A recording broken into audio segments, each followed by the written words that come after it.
اعوذ باللہ من الشیطان الرجیم بسم اللہ الرحمن الرحیم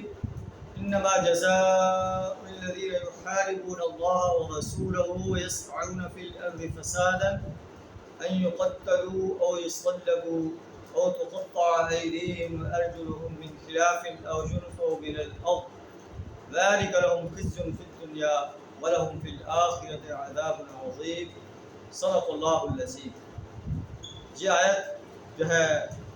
ہمیں گائیڈ لائن دیتی ہے کہ اگر اسلامک اسٹیٹ کے اندر کوئی اسلامک اسٹیٹ کی جو ہے طاقت کو چیلنج کرتا ہے، اللہ فرماتا ہے کہ ان کی سزا جو ہے وہ بڑی سخت ہے۔ انما جزاء الذین یحاربون اللہ ورسولہ،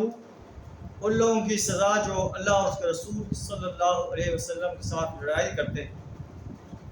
اور ویسعون فی الارض فسادا، زمین میں فساد برپا کرتے ہیں، ریاست کی علمداری کو چیلنج کرتے ہیں، ان یقتلوا کہ انہیں قتل کر دیا جائے، او یصلبوا یا ان کو سولی پر لٹکا دیا جائے، او تقطع ایدیہم ارجلہم من خلاف یا ان کے ہاتھ اور پاؤں جو ہے مخالف سم سے کاٹ دیے جائے، او ينفوا من الارض یا انہیں زمین سے جلا وطن کر دیا جائے۔ اتنی بڑی سخت سزا ہے ریاستی عمل کو چیلنج کرنے کی، اسلامی ریاست کے جو ہے اس کو چیلنج کرنے کی۔ ذالک لہم خزی فی الدنیا، یہ دنیا میں ان کی رسوائی ہے، ولہم فی الآخرۃ عذاب عظیم، آخرت میں ان کے لیے بہت بڑا عذاب ہے۔ ہاں الا الذین تابوا من قبل ان تقدروا علیہم، وہ لوگ جو پلٹ آئے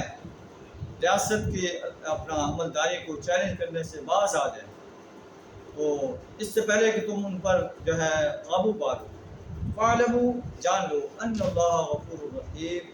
بے شک اللہ بخشنے والا بڑا مہربان ہے۔ اللہ سے اللہ تعالیٰ نے زمین میں فساد برپا کرنے، اسلامی اسٹیٹ کی طاقت کو چیلنج کرنے سے اور دوسرے